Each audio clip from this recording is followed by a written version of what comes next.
विद्यार्थियों, आज हम राजनीति विज्ञान के एक नवी उपागम व्यवहारवाद की चर्चा करेंगे। द्वितीय विश्व युद्ध के पश्चात राजनीति विज्ञान के अंदर कई क्रांतिकारी परिवर्तन हुए और परंपरागत राजनीति विज्ञान के विरुद्ध एक व्यापक क्रांति ने जन्म लिया। उसको हम व्यवहारवाद के नाम से जानते हैं।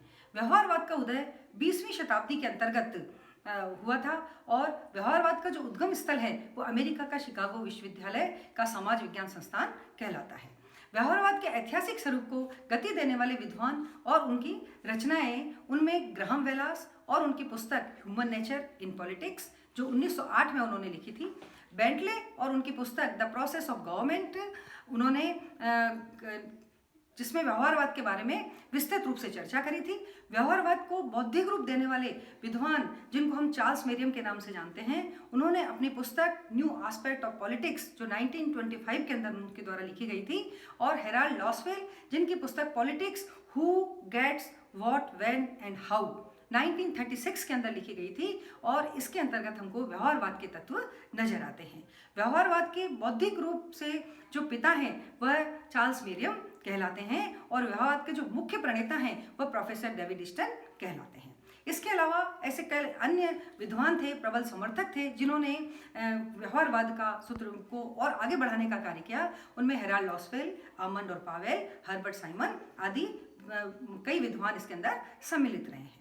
व्यवहारवादी उपागम को व्यापक रूप से प्रचारित और प्रसारित करने में कई सहयोगी संस्थाएं थीं, जिनमें political science association, social science research association, Ford Carnegie एवं रॉकफेलर आदि संस्थाओं के नाम विशेष रूप से उल्लेखनीय हैं। अब हम देखते हैं कि व्यवहारवाद की उत्पत्ति के मुख्य कारण क्या हैं। राजनीति के अंदर ऐसे क्या कारण रहे हैं जिसकी वजह से व्यवहारवाद राजनीति विज्ञान के क्षेत्र के अंदर आया। उसमें सबसे पहला जो बिंदु है वो है परंपरागत पद्धतियों और सिद्धांतों के प्रति असंतोष, कि राजनीति विज्ञान के अंतर्गत परंपरागत जो पद्धतियां चल रही थी उसके प्रति बहुत, और उसके जो सिद्धांत थे उसके प्रति बहुत असंतोष था, क्योंकि वह सिद्धांत तत्कालीन समय की तत्कालीन परिस्थितियों की जो समस्या है उसका समाधान देने में सक्षम नहीं थी। दूसरा बिंदु हमारा आता है द्वितीय विश्व युद्ध का प्रभाव, कि द्वितीय विश्व युद्ध के बाद इतनी जनहानि और धनहानि हुई, व्यक्ति ये समझ नहीं सका, व्यक्ति उस व्यवहार को समझ नहीं सका है कि क्या कारण है कि युद्ध हो रहे हैं और युद्ध के अंदर इतनी जनहानि और धनहानि हो रही है, और व्यक्ति का व्यवहार हम किस प्रकार से नापे जिससे कि इन युद्धों को रोका जा सके। तीसरा, ज्ञान की नवीन पद्धतियां एवं वैज्ञानिक पद्धतियां तथा प्रत्यक्षवादी सिद्धांतों का प्रभाव, कि अन्य समाज विज्ञानों के अंदर हमने देखा कि कई प्रकार की नवीन पद्धतियों का प्रयोग किया जाने लगा था, क्योंकि समस्याओं को समाधान के लिए एक ऐसा सिद्धांत बनाना था जो कि व्यक्ति के व्यवहार को समझ सके और तत्कालीन समस्याओं का समाधान हमारे सामने ला सके।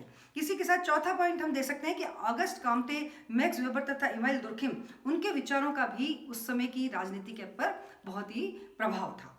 और तो ये जो चारों कारण हैं वह व्यवहारवाद की उत्पत्ति के मुख्य कारण कहलाते हैं। जैसे पहला हमने देखा परंपरागत पद्धतियों के सिद्धांतों के प्रति असंतोष, दूसरा हमने देखा द्वितीय विश्व युद्ध का प्रभाव, तीसरा हमने देखा ज्ञान की नवीन पद्धतियां, वैज्ञानिक पद्धतियों तथा प्रत्यक्षवादी जो सिद्धांत हैं उनका प्रभाव, और चौथा देखा विभिन्न विद्वानों के विचारों का प्रभाव व्यवहार के अंदर पड़ा था।